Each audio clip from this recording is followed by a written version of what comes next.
잼이란 반도체 라인에서 사용되는데 호스트와 장비 사이에서 정보를 주고받고자 할 때 정보를 주고받는 도메인이 반도체 장비인 경우에, 즉 반도체 장비와 호스트 간 정보를 주고받을 때 사용됩니다.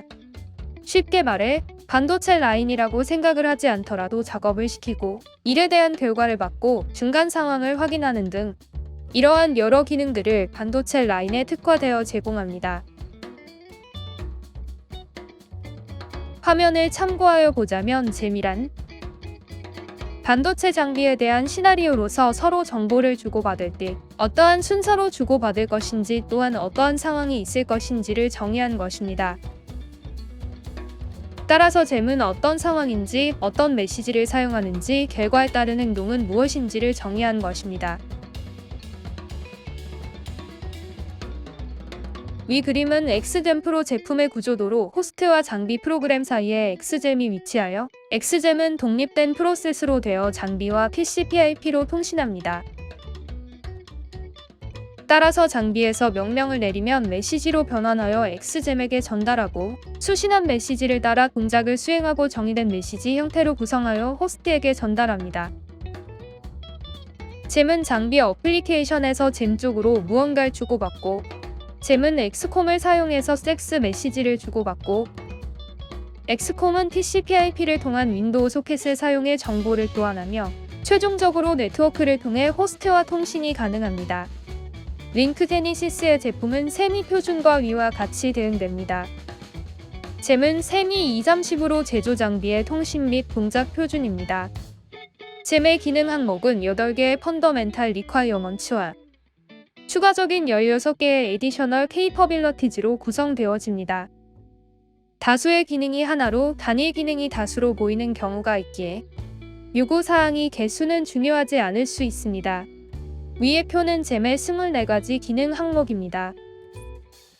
참고로 잼은 30년이 넘는 시간 동안 크게 변한 것이 없으며 11번 데이터 베이어블 앤 컬렉션 이벤트 네멀리스트 리퀘스트만 추가가 되었습니다. 위 그림은 잼에 대한 스펙을 구성한 그림으로 통신, 프로세싱, 알람, 컨트롤 등 10가지 구성으로 세미는 나눕니다. 또 다른 분류 방법으로는 순차적으로 시나리오를 고려하여 위와 같이 분류를 할 수 있습니다. 잼 통신을 위해 가장 먼저 호스트와 연결을 합니다. 연결 후 장비 제어를 누가 수행하는지 제어권을 결정을 해야 합니다. 결정 후에는 실제로 장비를 A 동작을 수행해라, B 동작을 수행해라 등의 장비 운용시키기를 수행합니다. 이후 운용 시 장비 상태를 확인하면서 정보를 수집하고 어떠한 특정한 상황이 발생 시 보고하는 기능 등으로 구분이 가능합니다. 따라서 본 영상에서는 특정한 상황별 기능을 하나하나 살펴보고자 합니다. 잼은 반도체 현장에서 데이터를 주고받기 위한 규정으로서 장비의 모든 상태는 스테이트 모델로 관리되는데 연결을 위한 커뮤니케이션 스테이트 모델, 제어권 결정을 위한 컨트롤 스테이트 모델, 장비 운용에 필요한 이퀴먼트 프로세싱 스테이트 모델로 스테이트 모델은 3가지로 구성되어 있습니다. 호스트와 장비 간 통신 연결 모델로서 처음에 어떻게 통신할까 늘 고민하는 기능이다. 과정이 복잡해 보이지만 매우 단순하게 통신을 위해 A와 B 중 누군가가 먼저 우리 통신할래? 라고 물으면 상대방이 응답을 하면 통신이 시작된다. C는 조건에 따라 enabled, disabled로 가는데 통신을 시작하겠다면 enabled로 간다. 이후 통신 상태가 communicating인지 아닌지, 호스트 혹은 장비가 먼저 연결을 요청하는지, 호스트가 먼저 요청하는 시에는 장비는 기다리고 있다 응답 후 종료한다. 만일 장비가 먼저 요청 시 통신 요청 발신 후 응답 대기. 일정 시간이 지나도 응답이 안 오는 경우 웨이트 딜레이로 이동. 이후 응답이 오면 커뮤니케이팅 상태가 됨. 스테이트 모델을 사용하겠다.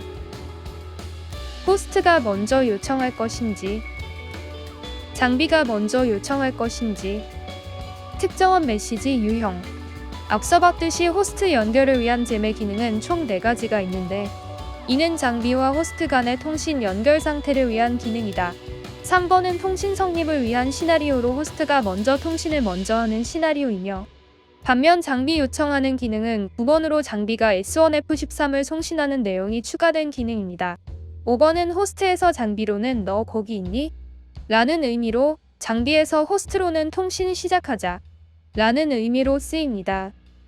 제어권은 세 가지로 분류를 하는데, 하나는 오프라인으로 호스트와 통신 없이 장비가 운용한다 라는 의미로, 또 다른 하나는 온라인 로컬로 운용은 오퍼레이터가 하고 상태 변화 등의 정보만 가져갈 수 있는 상태입니다. 마지막으로 온라인 리모트 제어권의 경우 모든 것을 호스트에 의해 장비가 구동하는 상태로 세 가지 스테이트 중 가장 많이 쓰이는 기능입니다. 처음에 들어오면 오프라인 온 라인 중 상태에 따라서 결정합니다.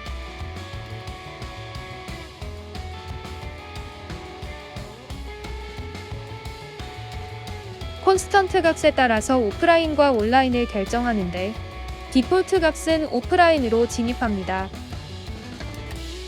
이후 오프라인을 누가 설정하였는지에 따라 이동하고, 장비에서 먼저 오프라인으로 가자 그랬는지, 호스트가 먼저 오프라인으로 가자 그랬는지 결정이 되고, 장비가 먼저 오프라인으로 진입 이후 다시 온라인으로 가고자 한다면, 장비가 호스트에게 온라인으로 진입을 요청 후 호스트 응답 시 오프라인으로 이동합니다.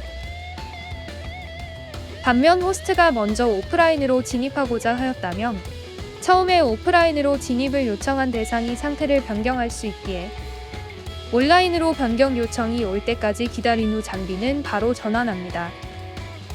또한 온라인 진입 후 로컬과 리모트 결정은 온라인 서브 스테이트에 의해 ECV 값에 따라서 결정됩니다.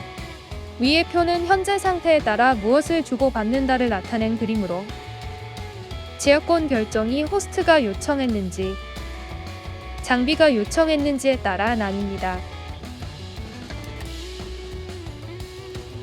이큐프먼트 프로세싱 스테이츠는 장비의 상태를 관리하는 것을 의미하는데, 즉, 장비 차원의 작업 상태를 말합니다.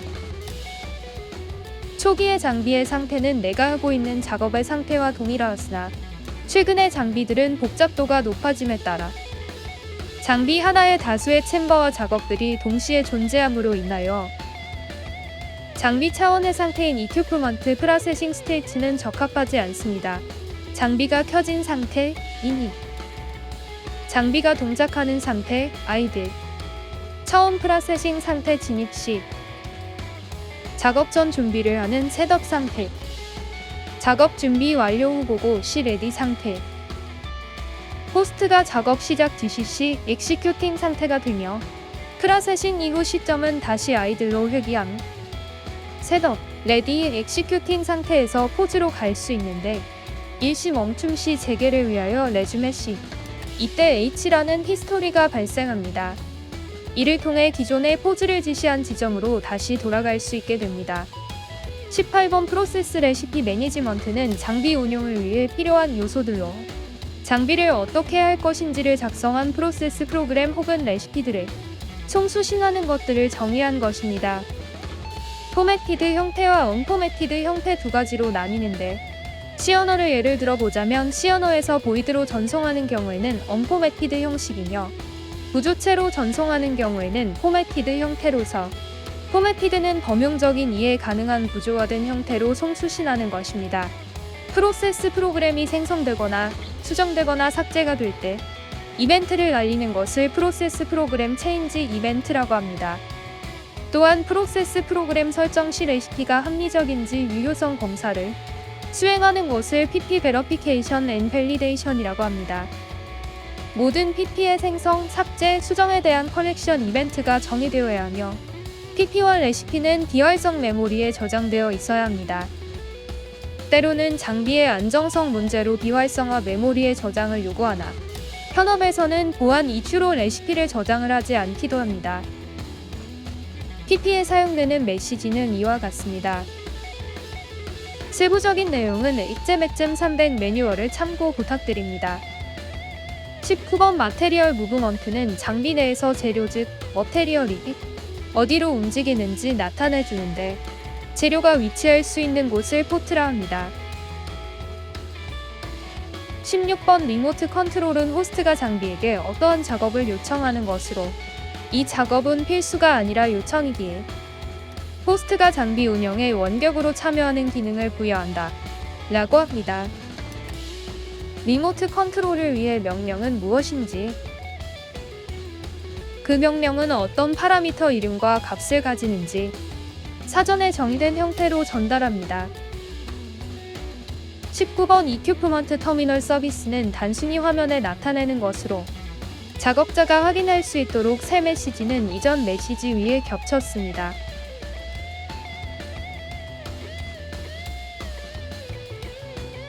앞부분은 장비를 운용하기 위한 설명이었다면 이제부턴 실질적인 데이터들에 관하여 다뤄보려고 합니다.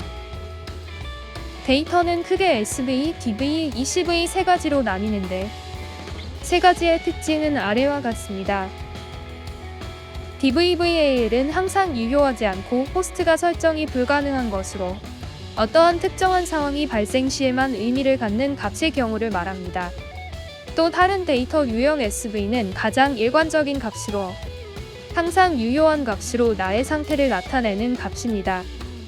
예를 들자면 창고의 온도는 몇 도인가, 혹은 장비를 가동한 시간이 얼마인가 등 시간, 온도 등이 항상 유효하지만 호스트가 설정할 수 없는 값을 SV라 합니다. 데이터 유형 ECV는 호스트가 설정 가능하며 유효한 값으로 예를 들어 장비를 100도로 운영을 하라고 설정 시 이때 100도가 ECV가 됩니다. ECV의 경우 호스트의 설정 값으로 주기적인 수집을 할 필요는 적으며 DVVAL의 경우 특정 이벤트에만 발생하기 가장 많이 사용되는 데이터 유형의 경우 SV입니다. 14번 스테터스 데이터 컬렉션은 호스트가 선택한 SV 정보 조회가 가능하고 장비와 호스트 간 상태 동기화에 사용된다. 17번 이큐프먼트 컨스턴트는 호스트에 의해 변경 가능한 ECV를 설정하고 조회하기 위한 것입니다. 참고로 ECV는 비휘발성 메모리의 저장 및 변경 시 유효성 검사가 필요합니다. 13번 트레이스 데이터 컬렉션이란 매번 데이터 수집이 번거롭기에 일정 주기로 확인 후 특정 SV를 호스트에 전달하는 것을 말합니다. 예를 들어 챔버의 온도 변화 1초마다 측정 후 전달하기로 1초를 주기로 전달하는 등의 일을 말합니다. 또한 이때 전달 개수가 너무 많다면 한 번에 모아 보낼 수도 있습니다. 챔버의 온도 변화 1초마다 측정 후 100개 모아 전달하기를 더 살펴보자면 샘플링 주기는 1초에 해당되며 얼마에 한 번 샘플링 할 것인가를 말합니다. 레포팅 그룹 사이즈는 몇 개를 모아서 보낼까를 말하고 SV는 어떤 것을 모니터링 할 것이냐를 말하며 토탈 샘플즈는 전체 샘플링 횟수를 말합니다. 따라서 챔버 온도를 1초마다 측정 후 100개를 모아 총 1500개를 샘플링하며 DSPL은 1초 REPGSZ는 100개 SV는 챔버 온도를 뜻하며 TOTSMP는 1500입니다. 참고로 트레이스 데이터 컬렉션의 경우 장비가 끝날 때까지 모니터링하는 것이 아니라 토탈 샘플수 기준으로 모니터링을 수행하기에 트레이스 리퀘스트 아이디를 통해 샘플링이 끝나기 전에 재호출을 통해 명령을 수행하여 지속 모니터링을 수행 가능합니다. 이 과정은 호스트에서 명령 시 다른 프로그램을 거치지 않고 엑스잼에서 자동으로 수행 가능합니다. 따라서 변화를 일으키는 요소들이 오는 경우는 장비에게 직접 전달하고 그 외 정보 조회 등은 추가 전달 없이 엑스잼에서 직접 처리합니다. 즉, 트레이스는 잼에서 수행하며 이큐프먼트의 경우 값의 변경이 있을 시 장비에 보고하고 값의 변경 없이 단순 조회 시 잼이 알아서 수행합니다. 따라서 어떤 상태 값이 변경될 시에 잼에 지속적으로 공유가 돼야 합니다.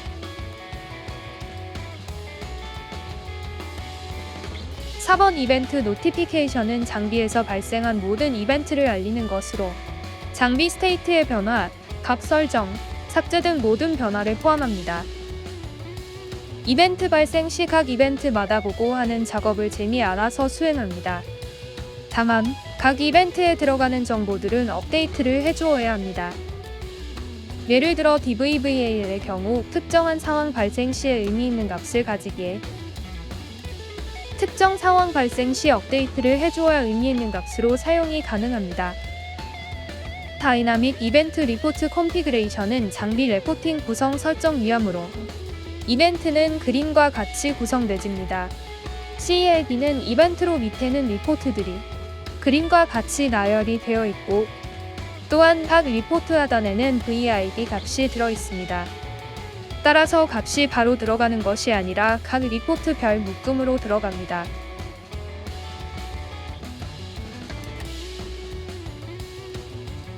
다시 개요로 돌아와 기능을 살펴보자면 호스트 환경 별 맞춤 리포트 작성이 가능하나 별도 설정 없이 잼에서 수행하는 영역으로 이와 같이 리포트를 발행합니다. 값이 변경될 때마다 유효한 값을 리포트하기 위해서는 프로그램에서 API를 통해 변경된 값을 기재해야만 한다. 이를 통해 모든 변수는 리포트 정의와 데이터 수집을 이용할 수 있게 된다. 기존 잼이 제공하는 컬렉션 이벤트를 초과 설정 값으로 사용했으나 호스트가 리포트를 제작성 시 DV 밸류 값으로 인하여 오류가 발생하였었다. 이를 개선하기 위해 11번 데이터 베리어블엔 컬렉션 이벤트 네임리스트 리퀘스트 기능이 추가되었는데 이를 통해 DV를 조회가 가능해졌다. 즉, 어떠한 특정 이벤트가 발생하였을 때 그 이벤트와 관련 있는 DV 값을 수정하도록 돕는 기능입니다. 12번 베리어블 데이터 컬렉션은 현재 사용하지 않는 기능으로 호스트가 장비 특정 리포트를 요구하는 기능으로 시리얼 통신 시 사용되어 왔습니다. 앞서 살펴본 리포트 컨피그레이션을 보자면 데이터 밑단에 컬렉션 이벤트, 리포트, VID들이 나열되어 있는데 이러한 구조들이 많아지면 시리얼로 한 번에 가져가기가 어려워 송신 후 나는 부분을 별도로 추가 송신하는 기능입니다. 15번 알람 매니지먼트는 특정한 상황이 발생했을 때 알려주는 기능으로 상황이 발생했다, 상황이 해지되었다 두 가지만 안내가 됩니다. 따라서 상황 발생 시 상황이 발생했다 외의 추가적인 정보는 커넥션 이벤트가 함께 전달된다. 알람의 경우에는 1바이트로 구성이 되어 있는데 최상위 비트가 1일 경우 상황이 발생하였다. 인용 최상위 비트가 0일 경우 상황이 해지되었다. 이다. 또한 최상위 비트를 제외한 7자리는 알람 카테고리 코드로서 발생한 알람이 어떠한 카테고리인지 알 수 있다. 그러나 카테고리 코드가 환경마다 다르게 정의되어 혼란을 가져올 수 있으므로 최상위 비트 외는 사용을 권장하지는 않는다. 알람 매니지먼트 역시 비활성 메모리에 저장해야 하며 알람 발생 시 알람 리포트 전송 후 관련 이벤트 함께 전송된다. 22번 리밋 모니터링은 특정 SV의 값이 리밋을 초과하는지 알려주는 기능이다. 예를 들어 장비를 100도 플러스 마이너스 2도를 넘지 않도록 운영하라고 설정 시 플러스 2도를 넘을 때 제품의 손상을 초래할 수 있으므로 이때 알려주는 기능을 말하는 것입니다. 즉, 특정 변수의 리밋을 벗어나는지를 트래킹하는 기능입니다. 또한 한 변수에서 리밋은 최대 7개까지 설정 가능합니다. 장비를 100도 플러스 마이너스 2도를 넘지 않도록 운영하라고 설정 시 만약 온도가 98도에서 102도 사이라면 상태는 노존에 존재합니다. 다만 98도 미만에서 98에서 102도로 왔을 때 노존으로 되지 않고 빌로우 리밋에 머물다 102도가 넘어가면 어버브 리밋로 변환됩니다. 그러다 98도 미만은 빌로우 리밋 등 102 초과는 어버브 리밋로 됩니다. 즉, 노존은 처음 시작 시에만 위치하게 됩니다. 6번 에러 메시지스는 위와 같습니다. S9F1은 등록되지 않은 디바이스 아이디를 가진 메시지로 디바이스 아이디는 시리얼 통신에서 시리얼 구분을 위하여 만들어진 요소입니다. S9F3 스트림 번호를 모르는 것 S9F7 설정한 데이터 포맷과 다른 경우 S9F9 섹스 메시지는 요청은 홀수 응답은 짝수로 오는데 내가 요청 후 응답이 오지 않았을 때 트랜잭션 타임아웃 메시지 사용 후 S9F11 데이터가 너무 클 때 21번 콜크는 장비와 호스트의 시간 동기화를 위한 기능으로 클럭도 S2F32, F32와 S2F17, F18로 두 개의 메시지가 있는데 호스트가 장비에게 지금 몇 시로 설정해라고 명령하는 메시지 장비가 호스트에게 지금 몇 시예요? 라고 물어보는 메시지입니다. 단순 질문으로서 질문 후 시간을 맞춰 바꾸는 것은 아닙니다. 23번 스플링은 장비와 호스트의 연결이 끊겼을 때도 작업은 계속되는데, 이에 따라 메시지들을 큐에 저장한 후에 연결이 복구되며 통신 메시지 이력을 전달합니다. 여기서 주의할 부분은 스플링이 발생 시 대개 네트워크 문제로 여러 장비들이 함께 중단되고 재개됨에 있어 호스트는 과거 이력들로 현재 업무를 처리 못하는 상황이 발생할 수 있다. 이러한 문제점으로 스플링 기능을 사용하지 않는 호스트들도 있습니다. 8. 도큐멘테이션은 장비 납품 시 서류를 전달한다는 의미입니다.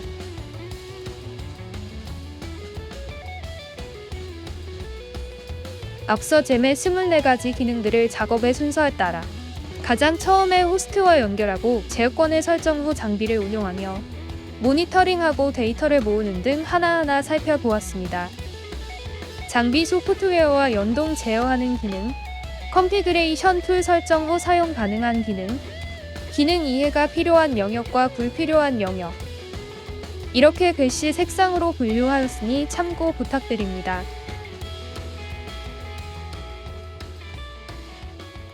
감사합니다.